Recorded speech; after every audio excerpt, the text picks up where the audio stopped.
සුබ දවසක් කියලා ප්‍රාර්ථනා කරනවා හැමෝටම. ඔන්න අද මම ඕගොල්ලොන්ට ගෙනාවේ රසම රස උදු හොද්දක් හදාගන්න ආකාරය. උදු කියන්නේ ගොඩාක් ගුණදායක ප්‍රෝටීන් බහුල ආහාරයක්. ඉතින් වෙජිටේරියන් කෙනෙක්ට වුණත් මේ උදු ආහාරයට ගන්න පුළුවන් ප්‍රෝටීන් ප්‍රභවයක් විදිහට. ඒ වගේම ඇඟ සිසිල් කරනවා, මතක ශක්තිය වැඩි දියුණු කරනවා, මලබද්ධය නැති කරනවා වගේම තවත් වාසි රැසක් තියෙන ආහාරයක් තමයි උදු කියන්නේ. වැඩි කතා නැතුව අපි යමු මේ උදු හොද්ද හදන්නේ කොහොමද බලන්න. මතක ඇතුව මගේ channel එක subscribe කරන්න. මම මේ වගේ උදු පිටි එකක් අරගෙන තියෙනවා. මුලින්ම මේකට මම රතු ලුණු අරන් තියෙනවා, අමු මිරිස් අරන් තියෙනවා, කරපිංච අරන් තියෙනවා. අපිට අවශ්‍ය ප්‍රමාණයට ඒක වෙනස් කරගන්න පුළුවන් ප්‍රමාණය. පොල් කිරි අඬු කෝප්ප 3ක් අරන් තියෙනවා. මම මේක ගත්තේ 4 දිනකට ඇති වෙන්න. මුලින්ම උදු පිටි මේස හැඳි 3ක් පමණ මේ විදිහට පෑන් එකකට හරි කබලකට හරි දාලා මද ගින්දරේ ටිකක් වෙලා බැද ගන්න ඕන.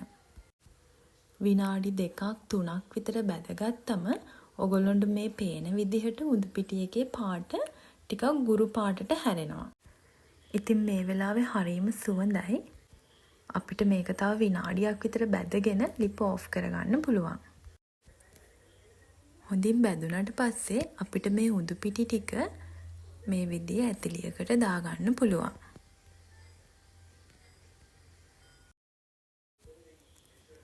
ඊළඟට අපිට මේ පිටියකට රතු ලුණු, අමු මිරිස්, කරපිංචා දාගන්න පුළුවන්. ඊළඟට අපි මේකට රස අණුව ලුණු එකතු කරගන්නවා. ඔක්කොම ටික එකතු කරාට පස්සේ අපි මේකට වතුර ටිකක් මේ විදිහට දාගන්න ඕන. වතුර ටික දාලා පේස්ට් එකක් වෙන විදිහට මේක හොඳින් අනා ගන්න ඕන. ඊට පස්සේ අපි මේකට පොල් කිරි ටික දාගමු.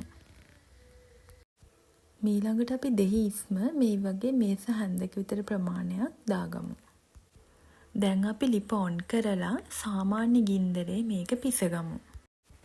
මේ හොද්ද ලිපේ තියාගත්ත වෙලේ ඉඳලා බානකම්ම අපි හොඳින් හැඳි ගන්න ඕන. නැත්තම් මේක ඉක්මනටම කැටි ගහන්න බලනවා.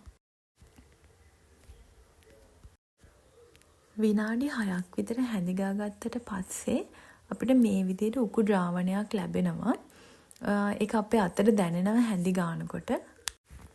දැන් අපිට ලිප ඔෆ් කරගන්න පුළුවන්. ලිප ඔෆ් කරාමත් හොද්දේ රස්නෙට තව ටිකක් මේක උකු වෙනවා. ඉතින් මේ තියෙන්නේ අපි හදාගත්ත උඳු හොද්ද. මේක හරීම රසයි. ඒ වගේම හරීම ගුණයි.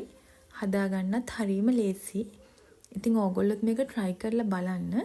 මතක ඇතුව කමෙන්ට් එකකුත් දාන්න රසයිද නැද්ද කියලා. එහෙනම් අදට ගිහින් එන්නම්. හැමෝටම සුබ දවසක්.